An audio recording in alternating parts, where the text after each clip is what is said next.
द्रौपदी मुर्मू से मिले प्रधानमंत्री मोदी। राष्ट्रपति भवन में हुई मुलाकात। उपराष्ट्रपति चुनाव की प्रक्रिया के बीच में थे। ग्रेटर कैलाश पहुंची सीएम रेखा गुप्ता। जनसेवा केंद्र का किया लोकार्पण। सांसद बासु स्वराज और विधायक शिखा राय रही उपस्थित। सांसद बासु स्वराज का बयान। आयुष्मान भारत योजना पर बोली सांसद। कहा, दिल्ली इस योजना से पहले थी वंचित।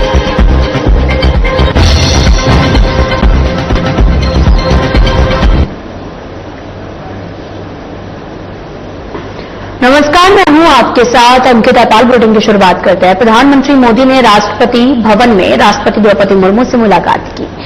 इस भेंट के दौरान दोनों नेताओं के बीच में चर्चा हुई। हालांकि इस चर्चा के बारे में अधिक जानकारी साझा नहीं की गई। पीएम मोदी और राष्ट्रपति के बीच में यह मुलाकात ऐसे समय में हुई है जब भारत के अगले उपराष्ट्रपति के चुनाव को लेकर प्रक्रिया औपचारिक रूप से शुरू हो गई है। चुनाव आयोग ने 1 अगस्त को उपराष्ट्रपति पद के लिए चुनाव कार्यक्रम की घोषणा की। चुनाव आयोग के अनुसार उपराष्ट्रपति पद के लिए मतदान 9 सितंबर को कराया जाएगा। चुनाव आयोग की ओर से जारी शेड्यूल के अनुसार 7 अगस्त को चुनाव के लिए नोटिफिकेशन जारी किया जाएगा। इसके बाद इच्छुक उम्मीदवार 21 अगस्त तक अपना नामांकन दाखिल कर सकेंगे। नामांकन पत्रों की जांच 22 अगस्त को की जाएगी।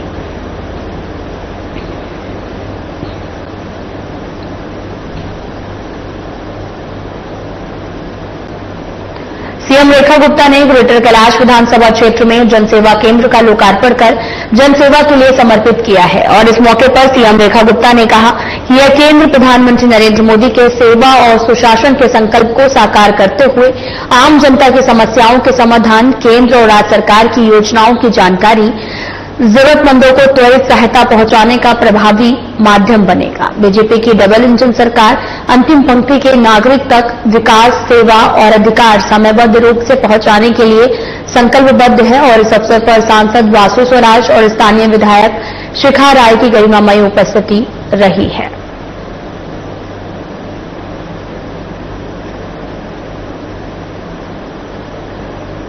बीजेपी सांसद बासु स्वराज का एक बयान सामने आया जिसमें उन्होंने आयुष्मान भारत की बात करते हुए कहा कि दिल्ली इस योजना से वंचित थी। मुझे याद है कि हमारे 7 सांसदों को दिल्ली हाईकोर्ट का दरवाजा खटखटाना पड़ा था, लेकिन जैसे ही दिव्य मतदाताओं ने बीजेपी का वनवास समाप्त किया और यहां पर डबल इंजन वाली सरकार बनी, दिल्ली में आयुष्मान भारत लागू हो गया। मुझे आज भी याद है जिस दिन उन्होंने शपथ ली थी 20 फरवरी, उसी शाम को उन्होंने कैबिनेट मीटिंग में दिल्ली में आयुष्मान भारत लागू करने का फैसला लिया था।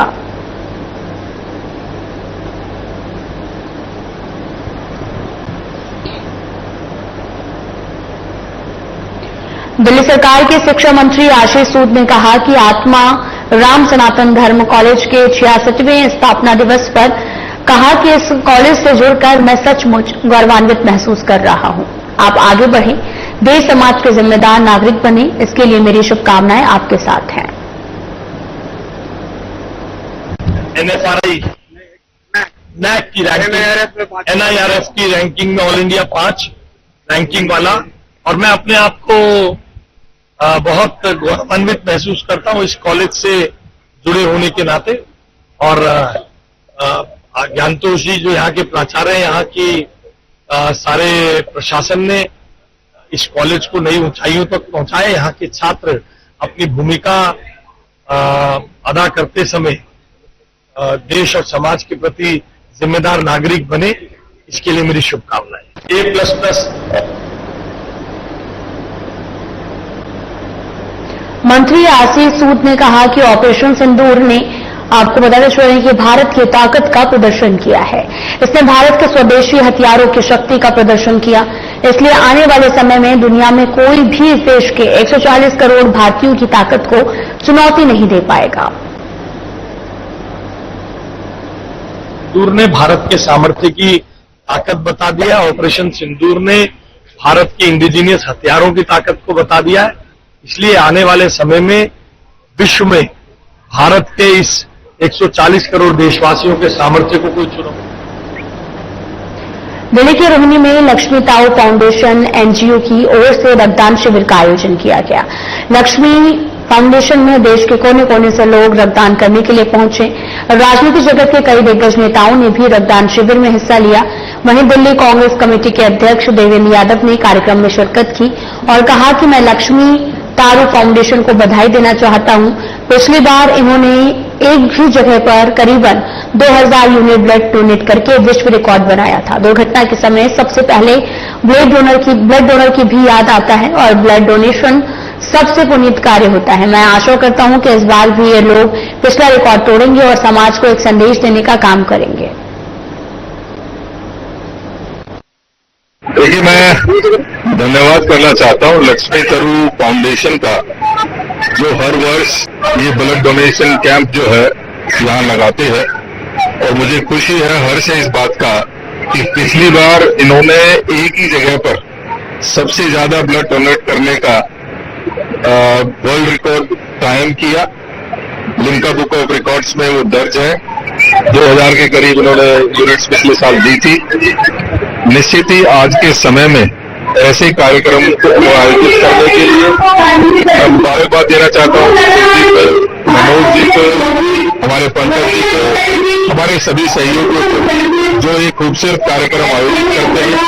इससे समाज में तो एक बड़ा मैसेज जाता ही जाता है, लेकिन मुझे ये महसूस होता है और ये खुशी होती है कि सबसे पहले एक्सीडेंट के समय में अगर सबसे पहले कोई याद आता है तो वो ब्लड डोनेटर याद आता है और उनको एक माला में पहुंचने का काम, जिसकी व्यवस्था नहीं हो पाती, उसके लिए इस तरीके का ब्लड फ्री डोनेट करने का काम सबसे पुनीत कार्य होता है। और इस बार भी मुझे उम्मीद है कि जो पिछली बार का रिकॉर्ड था उससे ये पार करेंगे और समाज में एक बड़ा मैसेज देने का काम करेंगे। शिक्षा के क्षेत्र में देखा जाता है कि आप हमेशा से बढ़ावा देते आए हैं। शुरू से ही हम आपको देख रहे हैं कि जब आप रक्तदान किए, आज उन युवाओं को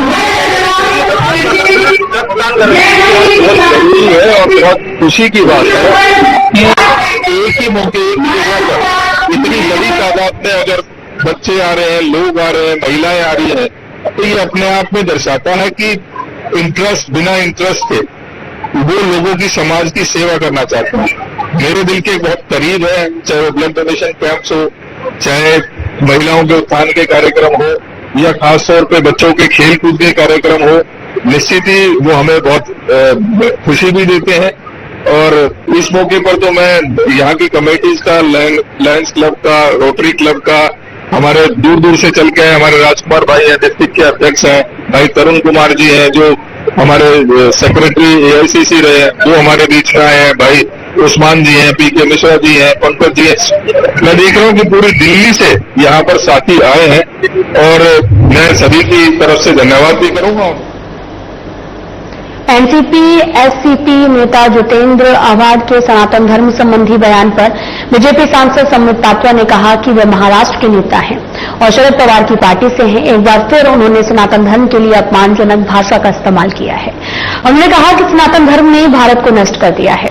सनातन धर्म नाम का कोई धर्म कभी था ही नहीं। अपने सत्य का अपमान किया है, शिव के खिलाफ बोला है और भारत की सुंदरता का विरोध किया है। ये महाराष्ट्र के नेता है और शरद पवार जी के पार्टी के नेता है। इन्होंने आज फिर से सनातन धर्म को अपशब्द कहे। इन्होंने कहा सनातन धर्म ने भारत को बर्बाद कर दिया है। सनातन धर्म नाम का कोई धर्म ही नहीं था। क्या अर्थ होता है सनातन का? जो सदा सर्वदा था और जो सदा सर्वदा रहेगा, जो चिरंतन है, जो सत्य है, वही सनातन है। सत्यम शिवम सुंदरम, वही सनातन है। आपने सत्य को गाली दी, आपने शिव के विरुद्ध में कहा, आपने हिंदुस्तान की सुंदरता के विरोध में कहा, जिस सुंदरता में सबके लिए सम्मान है। मैं आज जितेंद्र आव्हाड जी के इस स्टेटमेंट के ऊपर आदरणीय शरद पवार जी और उनकी सुपुत्री सुप्रिया सुले, जो कि सांसद भी है, उनसे पूछना चाहता हूं कि क्या यह पार्टी की लाइन है या केवल यह जितेंद्र आव्हाड जी का व्यक्तिगत बयान है? क्या यह उनके पार्टी का बयान है या केवल जितेंद्र आव्हाड जी का बयान है? ये पूरी की पूरी कांग्रेस की जो इकोसिस्टम है, वो रह रहकर तुष्टीकरण के कारण जिस प्रकार से सनातन धर्म को गाली दे रही है, सनातन धर्म को मिटाने की कोशिश कर रही है, सनातन धर्म के विरोध में कह रही है, हिंदू आतंकवादी कहो, सनातन आतंकवादी कहो, जिस प्रकार के वक्तव्य पृथ्वीराज चौहान दे रहे हैं, यह किसी और देश में, पूरे विश्व में नहीं होता है कि आप मेजॉरिटी पॉपुलेशन के धर्म के ऊपर इस प्रकार के आक्षेप करो और फिर उन्हें असहिष्णु कहो। हम सहिष्णु और हम सनातनी हैं, तभी केवल प्रेस कॉन्फ्रेंस के माध्यम से अपने विरोध को जताते हैं। आप सोचिए, यदि आपने ऐसा ही कहा होता कि इस्लाम अलग है और मुस्लिम अलग है, जैसे आपने सनातन अलग है, हिंदू अलग है कहा है, तो प्रेस कॉन्फ्रेंस के माध्यम से जवाब नहीं दिया जाता। कौन सहिष्णु है और किस प्रकार से देश में व्यवहार करना चाहिए, मुझे लगता है ये शरद पवार जी और सुप्रिया सुले जी जितेंद्र आव्हाड जी से पूछे। पश्चिमी दिल्ली का जनकपुरी बहुचर्चित डिस्ट्रिक्ट सेंटर है। वहां एक तरफा फ्लाईओवर नजफगढ़ से तिलक नगर जाने वाले रास्ते पर स्थित है। इस फ्लाईओवर की मरम्मत का कार्य आज यानी कि 2 अगस्त से शुरू हो गया है और इस कारण ट्रैफिक विभाग ने आम जनता के लिए एडवाइजरी जारी की है। पुलिस ने जानकारी दी है कि अगले 1 महीने तक मरम्मत का कार्य को लेकर जनकपुरी फ्लाईओवर के यातायात पर पूरी तरीके से प्रतिबंध लगाया गया है और ये फैसला यात्रियों की सुरक्षा और फ्लाईओवर की स्थिति को सुधारने के लिए लिया गया है।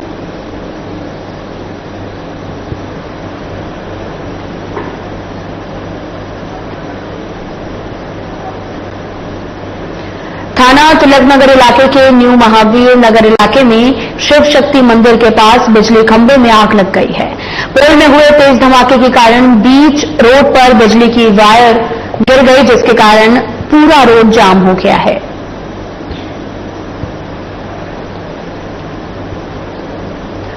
तो वहीं दिल्ली पुलिस की क्राइम ब्रांच की टीम ने एक ऐसे हत्याकांड में सफलता पाई है जिसमें एक महिला ने अपने हिस्ट्रीशीटर पति की हत्या की साजिश रचकर शव को फेंक दिया गया और पुलिस को गुमराह करने के लिए झूठी गुमशुदगी की रिपोर्ट दर्ज कराई गई। हरियाणा के सोनीपत जिले के गनौर थाना क्षेत्र में यह हत्या बीते वर्ष 5 जुलाई को हुई थी, जिसमें अलीपुर के हिस्ट्रीशीटर प्रीतम प्रकाश की हत्या कर शव को एक नाले में फेंक दिया गया था। पुलिस ने मृतक की पत्नी सोनिया और उसकी प्रेमी रोहित को गिरफ्तार किया है।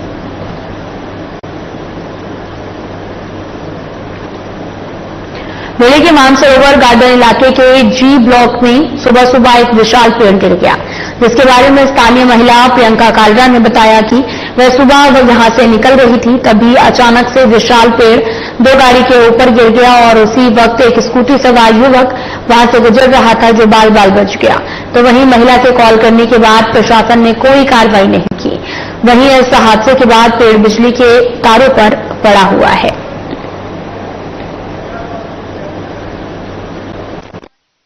पेड़ एक स्कूटी सवार के ऊपर गिरते बचा। यहाँ पर 2 गाड़ियां खड़ी हुई थी जिसके ऊपर ये पेड़ गिरा था। तब से लेकर अब तक यहाँ पे कोई कार्रवाई तो नहीं हुई है। जिनकी गाड़ी थी उन्होंने अपनी गाड़ी अपने आप ही थोड़ी पीछे कर ली है। 2 गाड़ियों के ऊपर पेड़ गिरा हुआ था। गाड़ियों को इतना ज्यादा नुकसान हुआ पर उसका शीशा टूट गया है और यहाँ पर पूरा लोड, ये देखिए पूरी तारों के ऊपर टहनियों का लोड आ रहा है, जिसकी वजह से यहाँ पे जान माल की हानि होने का खतरा है। पर अभी तक प्रशासन सो रहा है, अभी तक कोई भी यहाँ पे कार्रवाई नहीं की गई है। कृपया करके इस पर जल्द से जल्द कार्रवाई करवाई जाए। धन्यवाद। थाना पश्चिमी बिहार ईस्ट इलाके में एक कार चालक ने ऑटो का शीशा तोड़ दिया है। ऑटो चालक संजय ने बताया कि कार और ऑटो में कोई टक्कर नहीं हुई है। मैंने ऑटो साइड पर लगाया, फिर कार चालक ने फोन छीना और मैंने फोन छीनने का विरोध करा तो 1000 रुपए की डिमांड करने लगा। वजह पता करने की कोशिश की गई तो ऑटो का शीशा तोड़कर भाग गया।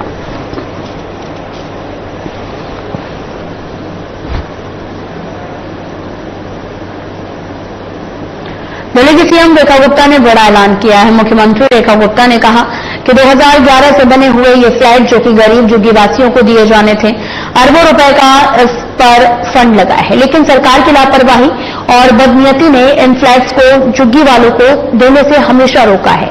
उनकी मंशा थी कि गरीब झुग्गी में बिना व्यवस्थाओं के पड़ा रहे और आज ये 50,000 फ्लैट जर्जर अवस्था में पाए गए हैं और इन पर फिर से करोड़ रुपए खर्च करने की आवश्यकता हो गई है।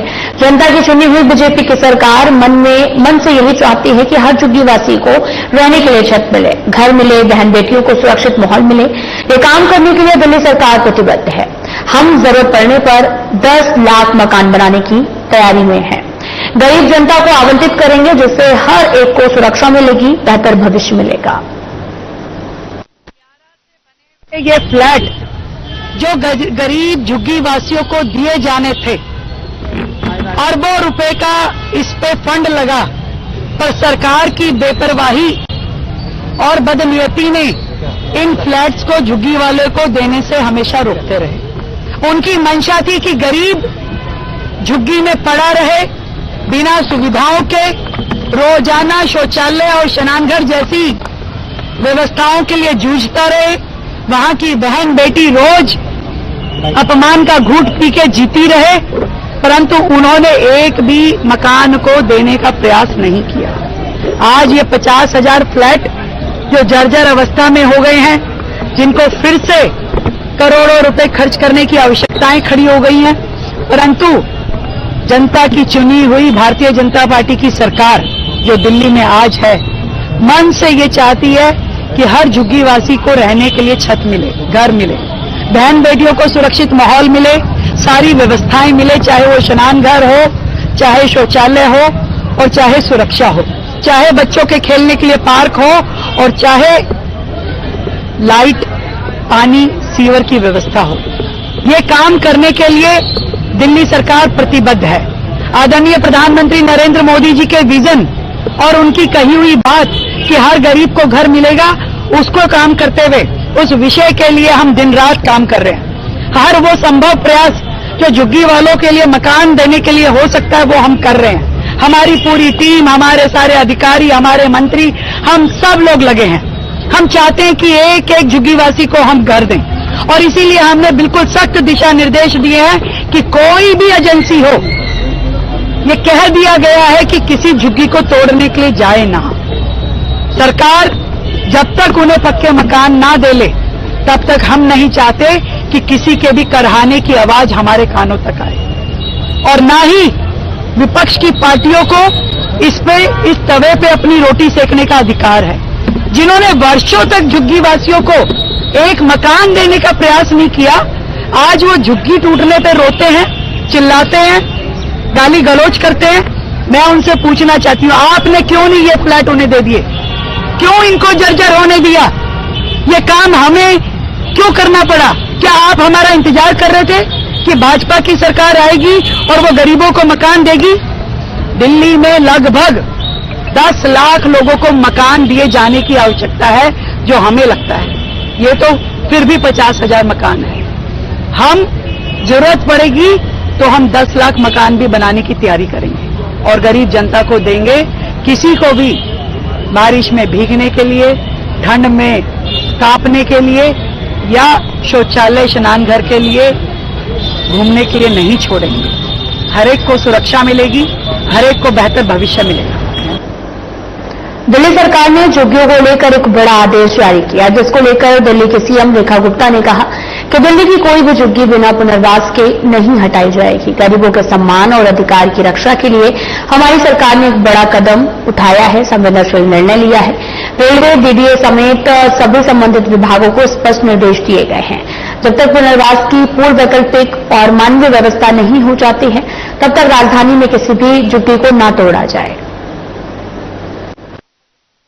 माध्यम से इस मंच से ये बताना चाहती हूं कि दिल्ली की एक भी झुग्गी बिना उन्हें पक्के मकान दिए हुए हटेगी नहीं।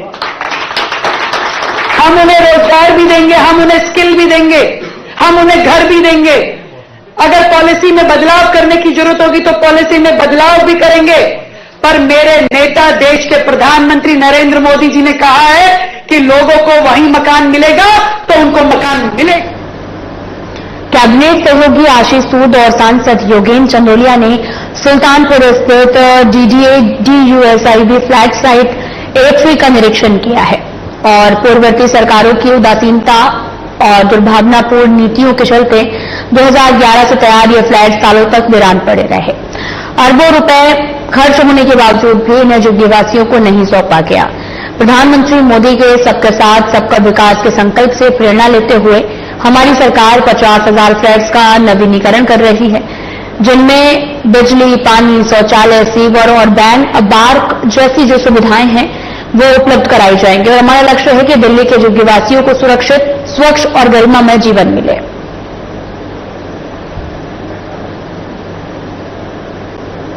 सीएम रेखा गुप्ता ने एक महत्वपूर्ण प्रेस कॉन्फ्रेंस की और इस दौरान जनकल्याण और विकास योजनाओं पर जानकारी दी है।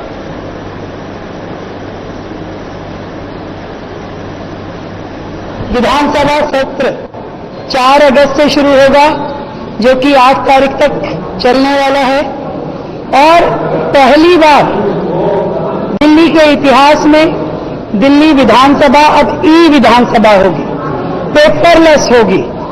ये अपने आप में बहुत बड़ा कार्य है, जिसको इतने छोटे समय में हमने दिल्ली विधानसभा के लिए पूरा किया।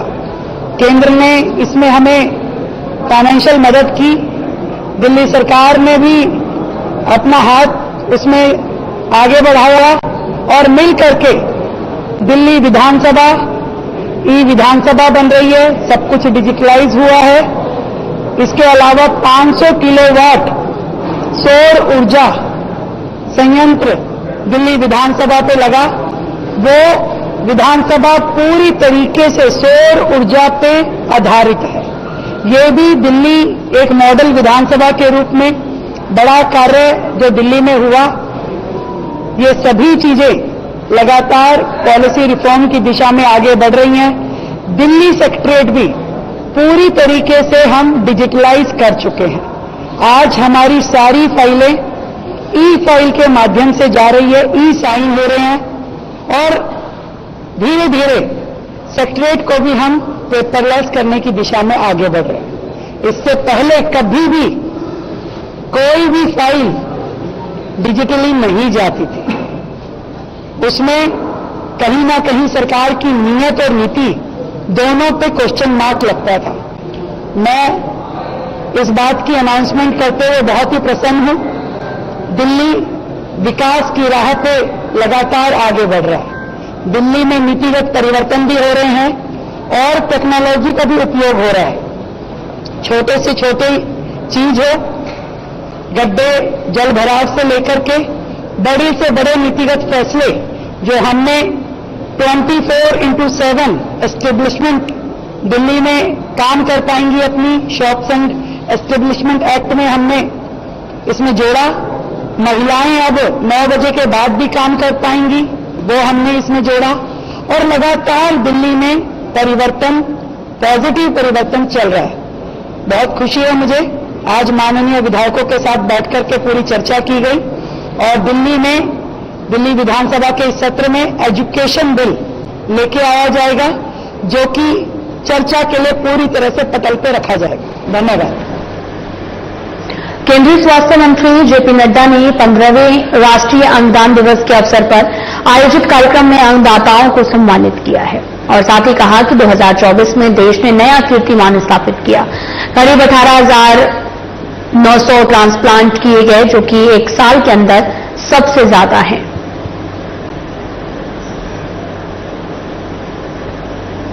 राष्ट्रपति भवन स्थित प्रसिद्ध अमृत उद्यान 16 अगस्त से 14 सितंबर तक के लिए जनता के लिए खुला रहेगा। साथ ही इस अवधि के दौरान उद्यान प्रतिदिन सुबह 10 बजे से शाम 6 बजे तक खुला रहेगा। अंतिम प्रवेश शाम 5:15 बजे होगा। रखरखाव के कारण ये सभी सोमवार को बंद रहेगा।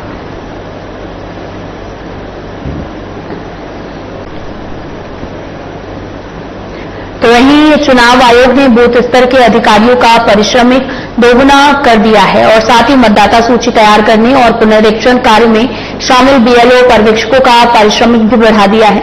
संशोधित ढांचे के अनुसार बीएलओ का वार्षिक पारिश्रमिक 6,000 रुपए से दोगुना करके 12,000 रुपए कर दिया गया है।